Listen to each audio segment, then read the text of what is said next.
नमस्कार, मैं doctor Meenu single, Associate Professor of Economics.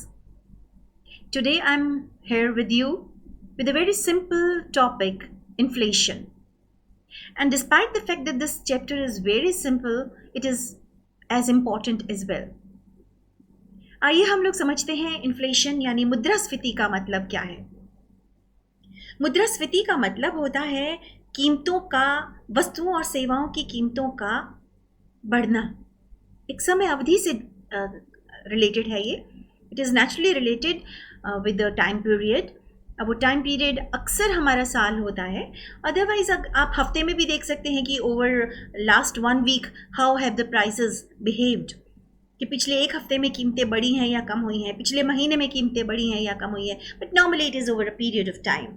तो जब एक निश्चित समय में वस्तुओं और सेवाओं की कीमतें बढ़ती हैं तो उसको हम लोग बोलते हैं मुद्रास्फीति यानी कि inflation. Now this inflation in other words means fall in the value of money. जो भी उस देश की करेंसी है उसका मूल्य कम होना, उसका मूल्य गिरना। That is we are able to purchase, because the prices have increased, therefore we are able to purchase less and less goods and services from the same amount of money. Now we have to spend more money to get that same level, same quantity of goods and services. जितनी वस्तुएं हम सेवाएं हम पहले खरीद रहे थे, आज उतनी ही वस्तुएं और सेवाएं खरीदने के लिए हमें ज़्यादा मुद्रा चाहिए, क्योंकि मुद्रा का मूल्य कम हो गया है। Because the value of money has declined, and it has declined because the prices have increased. Now this is in other words also known as increase in general price level. इसको हम ये भी कहते हैं कि सामान्य कीमत स्तर में वृद्धि होना। तो सबसे पहला स्टेप ये है कि हम लोग देखें कि मुद्रास्फीति की प्रकार कितनी होती हैं। The first step is to go through the different types of inflation. In fact, inflation has a number of types. मुद्रास्फीति के बहुत सारे प्रकार हैं। And why?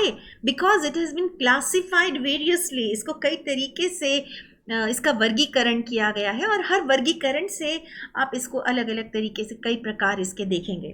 तो let us see the different types of inflation through a chart. This is a chart depicting the types of inflation and the different kinds of classification. As you can see that we have 4, 5, 6 different kinds of classification. So I'll start with this first classification, that is degree of government control. यानी सरकार का नियंत्रण, सरकार का दखल कितना है मुद्रास्फीति को काबू में लाने के लिए। So on the basis of this criteria we can define that there are two types of inflation. One is suppressed inflation and the other is open inflation. तो पहली है आपकी दबी हुई मुद्रास्फीति। दबी हुई मुद्रास्फीति का मतलब है कि देखिए क्या है, किसी कारण से मांग बढ़ रही है और पूर्ति उतनी नहीं है। Supply cannot be increased for one reason or the other, and the demand is increasing continuously. What will be the result? The result is naturally increase in prices. कीमतें बढ़ रही हैं, तो अब क्या, कैसे डील करें इसको? एक तो है कि गवर्नमेंट चलने दे जैसे चल रहा है। अगर कीमतें बढ़ रही हैं तो बढ़ने दो, जो बाजार की ताकतें करती हैं, let the market forces of demand and supply behave the way they want to and let them determine the price in the market. तो यदि ऐसा है कि सरकार कोई दखल ना दे और बाजार की ताकतें तय करें कि कीमत कितनी होगी, this is known as open inflation. तो उसको हम कहेंगे खुली मुद्रास्फीति। सरकार का कोई दखल नहीं है। लेकिन अगर सरकार इंटरफेयर करे, अगर सरकार दखल दे, if the government decides to mediate, to interfere, then what will happen? अच्छा, सरकार इंटरफेयर करना क्यों चाहेगी? कई बार कुछ ऐसी वस्तुएं होती हैं जो बेसिक नेसेसिटी की हैं, जैसे कि अनाज, गेहूं, चावल, जैसे फल सब्जियां। फल सब्जियों में भी बाकी सारी चीज़ें नहीं, लेकिन प्याज, टमाटर, आलू, अगर ये ऐसी वस्तुएं हैं, इनकी कीमत बढ़ने लगती है तो गवर्नमेंट को बीच में आना पड़ता है। अगर गवर्नमेंट बीच में आती है तो वो किस तरह की कदम उठाती है? या तो राशनिंग कर देती है कि पर पर्सन इतना ही आलू मिलेगा, इतना ही टमाटर मिलेगा। आई रिमेंबर ऐसा भारत में कई साल पहले, I think it was during 90s, early 90s, या शायद जब न्यू इकोनॉमिक पॉलिसी अडॉप्ट की थी, उस समय पेट्रोल के लिए एक बार राशनिंग शुरू कर दी थी कि एक आदमी जाकर मैक्सिमम 4 या 5 लीटर पेट्रोल भरवा सकता है या डीजल भरवा सकता है. So this is rationing. Okay, ration की दुकानों से कितना अनाज मिलेगा वो फिक्स्ड होता है ना, तो वो भी राशनिंग है. दूसरा तरीका है कि कीमत तय कर दी जाए कि मैक्सिमम आप इस वस्तु को इससे इस कीमत पर बेच सकते हो, एक्स वस्तु को 100 रुपये में बेच सकते हो, इससे ज़्यादा नहीं बेच सकते. अब अगर जो दुकानदार है या जो फैक्ट्री का मालिक है वो ये सोचता है कि इस समय जितनी डिमांड है मुझे तो अपनी वस्तु के 140 रुपये भी मिल जाएंगे, लेकिन गवर्नमेंट ज़बरदस्ती कह रही है कि मैं इसको 100 रुपये में बेचूं, तो मुझे तो घाटा है. लोग क्या करते हैं ऐसे में, इसकी वजह से एक समस्या आती है, वो है ब्लैक मार्केटिंग की. People start hoarding their products instead of selling them. This is known as black marketing. You know, India suffered from this problem in 70s and 80s. This was a major problem in India. अनाज को लोग गोदामों में छुपा लेते थे कि आप लोगों ने मूवी देखी होगी रोटी, राजेश खन्ना और मुमताज़ की. तो उस पिक्चर में यही था कि गांव में जो बिजनेसमैन है, बनिया है, वो अपना अनाज छुपा कर कहीं रख देता है और लोगों को कह देता है कि मेरा अनाज खत्म हो गया. दिस इज ब्लैक मार्केटिंग, ताकि लोग भूखे मर रहे हैं. लोगों को देखिए, already the food grain is being ration and then the shopkeeper is saying that they don't have any further stock. This naturally affects the consumers badly. और इस वजह से कीमतें और बढ़ती हैं. और असल में जब सरकार ये कंट्रोल हटा देती है, जब तक सरकार ने कंट्रोल लगाया तब तक तो कीमतें स्थिर हैं. जैसे ही सरकार कंट्रोल हटाएगी वैसे ही फिर लोगों की जो रुकी हुई मांग है कि पहले तो राशनिंग हो रही थी, उनको चाहिए थी 10 इकाइयाँ लेकिन ले पा रहे थे वो 2 इकाइयाँ. They were able to purchase only 20 or 30% of what their need was. Then soon after the government removes those controls, people will go to the market with their demand to fulfill their demand, and this will raise the demand and hence prices. This is known as suppressed inflation. जब अचानक इस तरीके से सरकार के control हटने से मांग बढ़ती है और फिर कीमतें बढ़ती हैं, उसको हम लोग कहते हैं दबी हुई मुद्रास्फीति, जो पहले दबा रखी थी जानबूझकर और अब बाहर निकल कर आई है. Then I'll come to this criteria, the criteria of time. In fact, time शायद सही शब्द नहीं है, because I said war time inflation, समय किस तरह का है, आप इसको कारण कह सकते हैं या time is okay. So war time inflation is कि अगर युद्ध का समय चल रहा है तो क्या होगा. देखिए, युद्ध के दौरान क्या होता है, युद्ध के दौरान एक तो जितना सामान है देश में, डिमांड उस सामान की गवर्नमेंट बहुत बढ़ा देती है. क्यों? उसकी अपनी ज़रूरतें युद्ध के लिए बहुत बढ़ जाती हैं. तो गवर्नमेंट की डिमांड इतनी ज़्यादा बढ़ जाती है कि सामान आम जनता के लिए कम रह जाता है. तो supply for people gets reduced. दूसरी प्रॉब्लम क्या है कि युद्ध वगैरह के हालात में वैसे ही सप्लाई कम हो जाता है मार्केट में. अब देखिए, यहाँ पर मान लेते हैं कि इंडिया में हम लोग काफ़ी सारे फ्रूट्स, काफ़ी सारे अनाज, काफ़ी कुछ तरह के तेल हम लोग विदेशों से मंगवाते हैं. जैसे कि आप जानते हैं कि पेट्रोल डीजल तो हमारा इंपोर्ट ही होता है. तो यदि कभी किसी तरह के युद्ध के हालात होते हैं और उसकी वजह से तेल हम लोग आयात नहीं कर पाते, तो नेचुरली तेल की कीमत बढ़ जाएगी, है ना. This leads to inflation which is known as war time inflation. Then there is post war inflation, युद्ध के बाद. अब देखिए, युद्ध के समय में हम लोग अपनी सारी मांग को रोक देते हैं. नेचुरल बात है, हमारे इलाके में युद्ध चल रहा है या नक्सलवाद है या उग्रवाद है, कुछ भी इस तरह के एक्सट्रीम हालात हैं, तो क्या होगा, मैं और आप शॉपिंग करेंगे क्या? हम लोग नए कपड़े खरीदेंगे? युद्ध चल रहा है. When life is so uncertain, we do not know what will happen. In a couple of days और इन अ मंथ। हमें मालूम नहीं कुछ दिनों बाद अगले महीने क्या होगा। ऐसे में हम लोग अपने नए मकान बनवाएंगे, नया फर्नीचर खरीदेंगे, टीवी फ्रिज खरीदेंगे, कपड़े खरीदेंगे? नहीं, हमारी ये सब तरह की मांग रुक जाती है। और जब मांग रुक जाती है तो जैसे ही युद्ध खत्म होगा, हम अपनी इन सारी ज़रूरतों को जिनको रोक रखा था इनको पूरा करने की कोशिश करेंगे। As soon as the war ends, we will increase our demand for the goods we had wanted but we had controlled ourselves. We were unable to fulfill our demands because of the war. And as soon as the war ends, we will try to satisfy our needs. This will increase demand and therefore this will lead to increase in prices. तो जब युद्ध खत्म होता है तो अचानक इस तरीके से मांग बढ़ती है। अच्छा, सिर्फ इतना ही नहीं है, युद्ध के बाद नेचुरल बात है कि सारी काफ़ी तबाही हुई होती है देश में। सड़कें, पुल, जो कुछ भी डैमेज हुए हैं उन्हें रिपेयर करना। अगर कोई फैक्ट्री वगैरह डैमेज हो गई है तो फिर सप्लाई भी बंद हो जाते हैं। तो जो कुछ भी रिपेयर है, मेंटेनेंस है, उस सब में इतना डिमांड बढ़ जाती है और जैसा कि बोला, सप्लाई उतना नहीं बढ़ पाता, इस वजह से भी इन्फ्लेशन होती है। And this is known as post war inflation. And then peace time inflation. अब युद्ध में और युद्ध के बाद ही इन्फ्लेशन होती है, ऐसा नहीं है।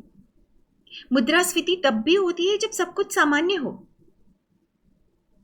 यानी बहुत से कारण हो सकते हैं, आगे जाकर हम कारण देखेंगे भी, लेकिन एक एग्जाम्पल बताती हूँ कि मुद्रा की पूर्ति बढ़ जाए तो जब भी मुद्रा की पूर्ति बढ़ती है तो उसकी वजह से कीमतें बढ़ती हैं। तो उस समय युद्ध नहीं है, सब कुछ ठीक है, शांति है, देश का विकास हो रहा है, लेकिन मनी सप्लाई बढ़ गया और इस वजह से प्राइसेस बढ़ गई। This is known as peace time inflation. I'll explain this relationship between money supply and inflation later on. Then we'll classify these types of inflation on the basis of causes. कारण के आधार पर हम इनके प्रकार बताते हैं। कारण मतलब कारण क्या है कीमतों के बढ़ने का? देखिए, मुख्य कारण होता है उत्पादन की लागत बढ़ना। और उत्पादन की लागत कैसे बढ़ती है? अगर मजदूर अपनी मजदूरी बढ़ा दें तो भी। If laborers raise their wages, चलिए इसको समझते हैं। मान लेते हैं कि मजदूर अपनी मजदूरी बढ़ाते हैं, कोई भी वजह हो सकती है, ट्रेड यूनियन का जोर डालते हैं कि गवर्नमेंट के ऊपर या फिर कंपनीज के ऊपर इतना प्रेशर पड़ता है कि उनको मजबूरी में मजदूरी बढ़ानी पड़ती है। तो मजदूरी के बढ़ने से क्या होता है? इधर से मजदूरी बढ़ी, उधर से उनकी उत्पादकता नहीं बढ़ी। अगर मजदूरी के साथ प्रोडक्टिविटी भी बढ़ जाती है, if with increase in wages productivity of the labourers also increases, then this will not affect the cost of production. तो उत्पादन की लागत पर असर नहीं पड़ेगा। यानी अगर मजदूरी भी बढ़े और उत्पादकता भी बढ़े, then it's good, then it's okay. लेकिन अगर सिर्फ मजदूरी बढ़ती है और उत्पादकता नहीं बढ़ती तो उसकी वजह से तो उत्पादन की लागत बढ़ जाएगी। This will lead to increase in cost of production. और नेचुरली अगर उत्पादन की लागत बढ़ी है तो उसको महंगा बेचा जाएगा, then prices will increase and this is known as wage induced inflation. इसी को हम कहते हैं कि मजदूरी की वजह से होने वाली मुद्रास्फीति। अब सिर्फ मजदूर ही तो नहीं है जो अपनी आय बढ़ाना चाहते हैं, जो प्रमोटर्स हैं कंपनी के, एंटरप्रेन्योर्स हैं, वो लोग भी अपना लाभ बढ़ाना चाहते हैं। So when the promoter decides that he or she wants markup in their profit, वो लोग अपने लाभ में वृद्धि चाहते हैं। अभी उनको 10% प्रॉफिट मिल रहा है, वो सोच रहे हैं क्यों ना 15% प्रॉफिट कमाया जाए। तो वो लोग अपने प्रॉफिट का मार्कअप कर लेते हैं, उसको बढ़ा देते हैं, जिसकी वजह से क्या होता है कि कॉस्ट ऑफ प्रोडक्शन बढ़ जाती है, 5% बढ़ जाएगी अगर 10 से 15% हमने प्रॉफिट बढ़ा दिया। And this will lead to increase in prices and it is known as profit induced or markup inflation. And then deficit induced inflation. अब ये वही है जो मैंने यहाँ पे पीस टाइम इन्फ्लेशन में जिक्र किया था ना कि मनी सप्लाई बढ़े तो। आइए समझते हैं। देखिए क्या होता है हमारे जैसे देशों में, जो हमारे जैसे अल्प विकसित देश हैं, विकासशील देश हैं, हमारे यहाँ सरकारें क्या करती हैं, अक्सर खर्च ज़्यादा करती हैं और उनकी आय कम होती है. Governments of developing and underdeveloped countries normally spend more than they earn. Their expenditure is much more than their revenue. क्यों? क्योंकि वो अपने देश के विकास पर बहुत खर्च करना चाहते हैं और उन देशों में, अक्सर इन देशों में गैर विकास कार्यों पर भी बहुत खर्च हो जाता है. So such kind of countries have a high expenditure, whether that be development expenditure or non-development expenditure, but their expenditure is normally more than their revenue. तो वो ये खर्चे कहाँ से पूरे करते हैं? अगर आय कम और व्यय ज़्यादा है तो ये खर्चा पूरा कहाँ से होगा? एक तरीका है कि ये अपने केंद्रीय बैंक को कहकर नए note छपवाएं. One of the method is that they ask their central banks to print more currency. Now this leads to increase in money supply. अगर नए नोट छपेंगे तो इसकी वजह से मुद्रा की पूर्ति बढ़ जाएगी और मुद्रा की पूर्ति बढ़ने का मतलब है कि आम जनता के पास, मेरे आपके पास ज़्यादा मुद्रा आ गई. Now increase in money supply leads to more money in the hands of people, in the hands of common man. Naturally, if we have more money with us, we'll increase demand for goods and services. यदि हमारे पास ज़्यादा मुद्रा है तो हम वस्तुओं सेवाओं की मांग बढ़ाएंगे और अगर वस्तुओं और सेवाओं की मांग बढ़ाएंगे तो कीमतें बढ़ेंगी. हाँ, कीमत ना बढ़े उसका एक तरीका हो सकता है कि वस्तुओं की पूर्ति भी बढ़ जाए, लेकिन वस्तुओं की पूर्ति एकदम नहीं बढ़ती. There is always a time lag between the conception of the idea of between the planning and the production. हम जब सोचें, जब हम योजना बनाएं कि हमें फैक्ट्री खोलनी है, उत्पादन शुरू करना है, और जब फैक्ट्री लग जाएगी और उत्पादन शुरू होगा, इसके बीच में समय अंतराल होगा. तो मांग तो एकदम अभी बढ़ गई, लेकिन पूर्ति बढ़ने में कुछ समय लगेगा और इस बीच कीमतें बढ़ जाएंगी. Because the demand is more than the supply, therefore the prices will increase, and this is known as deficit induced inflation. Deficit इसलिए कहते हैं क्योंकि घाटा है बजट में, सरकार के बजट में घाटा है, उनके खर्चे ज़्यादा हैं, आय कम है. We call it deficit because the budget of the government is that of deficit. Their expenditure is more than their revenue. And then this new concept, this stagflation is a new concept. It basically came into being in 70s. 70 के दशक में एक नई चीज़ देखने को आई. हुआ ये कि कुछ देशों में, इनफैक्ट अमेरिका में ये सबसे पहले नज़र आया. वहाँ क्या हुआ कि स्टैगफ्लेशन के दो हिस्से हैं. Stag stands for stagnation and flation is comes from inflation. Okay, एक तरफ तो कीमतें बढ़ रही हैं. अब कीमतें बढ़ने का क्या मतलब है? कीमतें बढ़ रही है मतलब मांग बढ़ रही है ना? क्योंकि मांग पूर्ति से ज़्यादा है तभी तो कीमतें बढ़ती हैं. तो inflation means increase in demand, but stagnation means that the economy is stagnant, that the economy is not growing, that the production, output, employment, demand, everything is constant. देश में आय, रोजगार, उत्पादन, मांग, पूर्ति कुछ नहीं बढ़ रहा है, बेशक कम हो रहा है.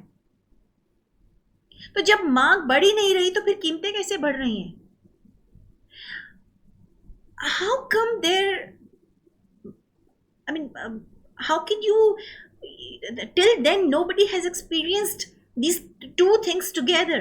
One on the one hand you have stagnation and on the other hand you're saying that the prices are increasing.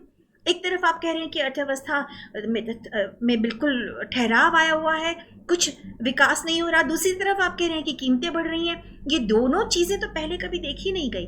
This was termed as stagflation. इसीलिए इसको एक नया नाम दिया गया, स्टैगफ्लेशन. अब एक और वर्गीकरण है क्षेत्र के लिहाज से. how much area is being covered under inflation. That is whether the prices are increasing in a particular sector or across the sectors. यदि किसी एक विशिष्ट क्षेत्र में कीमतें बढ़ रही हों, if the prices are increasing in a particular sector, this is known as sectoral और स्पॉरेडिक इन्फ्लेशन, हिंदी में क्षेत्रीय मुद्रास्फीति। जैसे कि पीछे हुआ था कि टमाटर बहुत महंगे हो गए थे, सिर्फ टमाटर ही महंगे हो रहे थे और कुछ नहीं, this is known as sectoral inflation. एक समय आया था कि जब सिर्फ प्याज ही महंगे हो रहे थे, this is sectoral inflation again. अभी कोरोना के दिनों में ऑक्सीजन की डिमांड कितनी बढ़ गई थी और ऑक्सीजन की कीमत बढ़ गई थी, this is known as sectoral inflation. और जब कीमतें हर क्षेत्र में बढ़ रही हों, when prices are increasing across the sectors, that is it engulfs the entire economy, जब पूरी अर्थव्यवस्था पर इसका असर पड़ रहा हो, ऑलमोस्ट सभी क्षेत्र में कीमतें बढ़ रही हों, तो उसको हम लोग बोलते हैं व्यापक मुद्रास्फीति या comprehensive inflation. Now, I have left these two classifications, rate of inflation and employment, on the basis of employment level. Well, this is basically as given by Keynes. In fact, I want to explain both these classifications with the help of diagrams, so I have left them till yet. So I'll start with rate on the basis of rate of inflation, that is on the basis of intensity of inflation. We have four types: creeping, walking, रेंगती हुई, चलती हुई, दौड़ती हुई और सरपट दौड़ती हुई. Let us see this through a diagram. देखिए, ये है आपकी, हमने एक्स एक्सिस पर लिया है परसेंटेज इंक्रीज इन प्राइस और वाई एक्सिस पर समय लिया है सालों में. तो 20%, 40%, 100% वृद्धि कीमतों में, और ये है, आई मीन इससे भी ज़्यादा हो सकती थी, 200% एंड सो ऑन. ये है हमारे साल. तो सबसे पहले ये डायग्राम बनाया है जो ये आपको दिखा रहा है कि करीबन 19-20 सालों में कीमतें बढ़ी कितनी, अबाउट 30%. 19-20 सालों में 30% बढ़ने का मतलब है सालाना 1.5% तक की वृद्धि कीमतों में. This is known as creeping inflation या रेंगती हुई मुद्रास्फीति. When prices increase by 2 or 3% per annum, this is known as creeping inflation.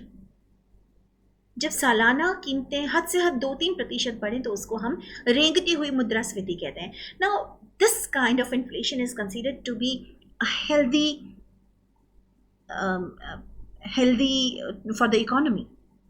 इस तरह की मुद्रास्फीति को हम एक अर्थव्यवस्था के लिए अच्छा मानते हैं. क्यों? क्योंकि इसका मतलब है कि मांग बढ़ रही है, इसका मतलब है कि लोगों का, फैक्ट्रीज का सामान बिक रहा है. और this kind of 2-3% inflation basically acts as an inducement to invest. ये निवेश की प्रेरणा देती है. This is good, but the only thing is we have to take care of this kind of inflation so that it does not turn into walking और running inflation. हमें ये ध्यान देना है कि कहीं ऐसा ना हो कि ये धीमी गति से होने वाली रेंगती हुई मुद्रास्फीति कहीं चलने वाली या दौड़ने वाली मुद्रास्फीति ना बन जाए. Then this is my another diagram. You can see that here within 10 years the prices have increased by 60%. 10 सालों के अंदर 60% कीमतें बढ़ गई, मतलब करीबन सालाना 6% कीमतें बढ़ रही हैं. इनफैक्ट अगर एक साल में कीमतें 3 से 10% तक बढ़े तो हम लोग इसको कहते हैं walking inflation. This is known as walking inflation, चलती हुई मुद्रास्फीति. जब एक साल में, जब सालाना कीमतों में होने वाली वृद्धि 3 से 10% तक हो, this is not good. This is not risky, not dangerous, but not good as well. खतरनाक नहीं है पर बुरी है, क्योंकि ये उपभोक्ता को तकलीफ देने लगती है. Now this kind of inflation starts hurting the consumer. Then we have this inflation. You can see that within 5 years the prices have increased by 100%. 4.5-5 साल में कीमतें 100% बढ़ गई, यानी सालाना वृद्धि 20% की. Annual increase in prices is by about 20%. This is quite high. Well, this is known as running inflation. इसको हम दौड़ती हुई मुद्रास्फीति कहते हैं. जहाँ पर आपकी मुद्रास्फीति सालाना 10 से 50% तक हो तो हम उसको दौड़ती हुई मुद्रास्फीति कहते हैं। And then lastly this, oh my god, this is like lightning, right, जैसे बिजली चमक रही हो। देख सकते हैं आप 1.5-2 साल के अंदर कीमतें, whoops, they have shot more than 100%। This is known as hyper inflation, galloping inflation, सरपट दौड़ती हुई मुद्रास्फीति। इतनी तेजी से नेचुरली इट फ्लक्चुएट्स, मतलब इतना तेजी से बढ़ती है कि एक महीने में 50-100% तक कीमतें बढ़ जाना। आज ब्रेड 35 रुपए की है, अगले महीने 70 रुपए की होगी, अगले महीने 150-200 रुपए की होगी। सच काइंड ऑफ इन्फ्लेशन ये अक्सर युद्ध के बाद कुछ देशों में देखने को मिली। एक बार जर्मनी में फर्स्ट वर्ल्ड वॉर के बाद देखने को मिली थी। अच्छा, ये जो डायग्राम है ना, इसमें तो काइंड ऑफ ये बता रहा है कि एक साल में 1.5%, एक साल में 6%, है ना। जबकि मैं वैसे आपको बता रही हूँ रेंज होती है कि 2-3% तक इन्फ्लेशन हो तो क्रीपिंग है, 3 से 10% हो तो वॉकिंग है। So I have made another diagram for that. You won't find such kind of diagram in any book. Well this is okay, this is your on X axis you have percentage increase in price, वैसे ही जैसे पिछले diagram में था, right.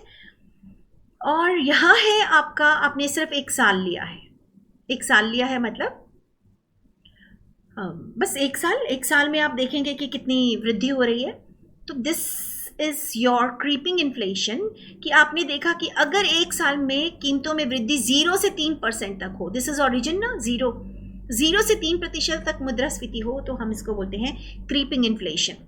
अच्छी, it's good for health, therefore I have shown it to be green. I have shown this in green color.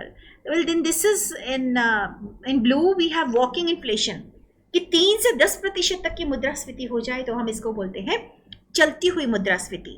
और यदि 10 से 50% तक की मुद्रास्फीति सालाना है, इसको हम लोग बोलते हैं रनिंग इन्फ्लेशन। और अगर एक साल में मुद्रा स्फीति जो है 50% को भी क्रॉस कर जाती है, 100, 150, 200, आप 1000 तक दिखा दीजिए, बेशक इतनी ज़्यादा तेज़ी से कीमतें बढ़ें तो उसको हम लोग बोलते हैं गैलोपिंग इन्फ्लेशन, सरपट दौड़ती हुई मुद्रास्फीति। Well, that's all about inflation on the basis of intensity. अब हम आते हैं वो इन्फ्लेशन जो केन्स ने डिफाइन की। Well, this is very interesting and very important. I think this is the most important. हम लोगों ने यहाँ एक्स एक्सिस पर मनी सप्लाई किया है। अब देखिए मनी सप्लाई फिर से आ गया। हमने पहले कहाँ देखा इसको, मनी सप्लाई को, वो डेफिसिट इंड्यूस्ड मनी इन्फ्लेशन में, है ना। और हाँ, इसका जिक्र मैंने वहाँ भी किया था पीस टाइम इन्फ्लेशन में, शांति के दिनों में भी जो मुद्रास्फीति होती है। So inflation as defined by Keynes. Keynes ने यहाँ पर एक्स एक्सिस पर लिया है मुद्रा पूर्ति और वाई एक्सिस पर लिया है उत्पादन और कीमतें, ठीक है। अब ये हमने डायग्राम बनाया उत्पादन का। इसमें क्या नोटिस कर रहे हैं आप कि ओ ओरिजिन है। नेचुरली जब मुद्रा की पूर्ति 0 है तो उत्पादन नहीं होगा। जैसे जैसे मुद्रा की पूर्ति बढ़ रही है उत्पादन बढ़ रहा है ना, मनी सप्लाई बढ़ रहा है। और यहाँ जब पूर्ण रोजगार के स्तर पर आ जाते हैं हम, तो यहाँ पर आपका प्रोडक्शन है कांस्टेंट हो गया। इसके बाद मुद्रा की पूर्ति बढ़ रही है लेकिन उत्पादन आपका स्थिर हो गया, कांस्टेंट हो गया, प्रोडक्शन नहीं बढ़ रही ना। तो यहाँ मैंने दिखा दिया आपका वो मुद्रा की पूर्ति का स्तर जहाँ पर पूर्ण रोजगार है, और पूर्ण रोजगार के स्तर पर ई बिंदु पर है। यहाँ पर जो उत्पादन है ये कांस्टेंट हो गया, अब प्रोडक्शन इससे ज़्यादा नहीं बढ़ सकती। Now this E point depicts the level of output where the economy has reached full employment level. Okay, अब यहाँ से ओ से लेकर ई तक जैसे जैसे मुद्रा की पूर्ति बढ़ेगी, आय भी बढ़ेगी, रोजगार भी बढ़ेगा, उत्पादन भी बढ़ेगा। तो क्या कीमतें बढ़ेंगी? हो सकता है बढ़े, हो सकता है ना बढ़े, चांसेस हैं थोड़ी बहुत ही बढ़ेंगी। क्यों? इसलिए कि देखिए अर्थव्यवस्था में इतना स्मूथली सब कुछ नहीं चलता। कई बार हो सकता है कच्चा माल ना मिले, बिजली की कमी पड़ गई है, मजदूर ट्रेंड लेबर नहीं मिल रहे हैं, कोई और प्रॉब्लम हो गई है, जैसे कि आजकल कोरोना आ गया तो फैक्ट्रीज को बंद कर दिया था बीच में। तो जब हमारा मनी सप्लाई बढ़ता है और बेरोजगारी है तो उत्पादन बढ़ता है। हाँ, इस बीच कीमतें बढ़ सकती हैं थोड़ी बहुत ही, लेकिन ये जो कीमतों में वृद्धि है ये थोड़ी बहुत ही होगी। And this is known as bottleneck inflation, यानी कुछ तरह के अवरोध आ रहे थे इसलिए ये कीमतें बढ़ रही थी। ठीक है, और इसके बाद क्या डायग्राम होगा आप देख सकते हैं। इसके बाद तो मुद्रा की पूर्ति बढ़ेगी तो कीमतें बिल्कुल उसी प्रोपोर्शन में बढ़ती चली जाएंगी जिस प्रोपोर्शन में मुद्रा की पूर्ति बढ़ रही है। Let us now try to understand this diagram. Supposing initially we have OM1 money supply, इतना मुद्रा की पूर्ति है, तो आप देख सकते हैं उस समय उत्पादन कितना है M1Q1। यदि किसी कारण से मुद्रा की पूर्ति बढ़ा देते हैं हम OM2 तक, तो आप देखेंगे अभी बेरोजगारी है ना, उत्पादन भी बढ़ गया। आपकी मुद्रा की पूर्ति बढ़ी OM1 से OM2 और उत्पादन बढ़ा M1Q1 से M2Q2। So production increased with the increase in money supply because there is still unemployment in the economy। ये स्थिति तब तक चलेगी जब तक हम यहाँ तक नहीं पहुंच जाते MF तक, फुल एम्प्लॉयमेंट मनी सप्लाई तक। इस स्थिति पर आपने देखा कि पूर्ण रोजगार पर इतना उत्पादन हो रहा है और अब उत्पादन इसके बाद बिल्कुल नहीं बढ़ेगा अगर मनी सप्लाई बढ़ा तो, राइट। मान लेते हैं फिर से मनी सप्लाई बढ़ गया, अब OM3 हो गया। अब जो कीमतें बढ़ी, अब मुद्रा की पूर्ति बढ़ी, तो इसकी वजह से क्या होगा, इसकी वजह से कीमतें बढ़ेंगी। अब असर क्या है, OM3 मनी सप्लाई होने पर प्राइसेस बढ़ गई, और अगर मनी सप्लाई फिर बढ़ जाता है M4 तो फिर प्राइसेस पर ही सीधा असर पड़ रहा है। जिस अनुपात में आपकी मुद्रा की पूर्ति बढ़ेगी उसी अनुपात में कीमतें बढ़ेंगी। This inflation is known as open inflation, full inflation, क्योंकि अब तो आपका कोई रोक टोक है ही नहीं, उत्पादन तो बढ़ नहीं सकता। जितनी मनी सप्लाई बढ़ेगी उतनी मांग बढ़ेगी, और जितनी मांग बढ़ेगी उतनी कीमत बढ़ेगी। और ये वाली जो इन्फ्लेशन थी जहां पर मनी सप्लाई के बढ़ने से उत्पादन बढ़ रहा था और थोड़ी थोड़ी कीमतें बढ़ रही थी, तो इसको हम लोग बोलते हैं सेमी इन्फ्लेशन, अर्ध मुद्रास्फीति, क्योंकि यहां पर उत्पादन भी बढ़ रहा है। Well, that's all about the different types of inflation. Thank you so much. Take care in these corona days. Bye.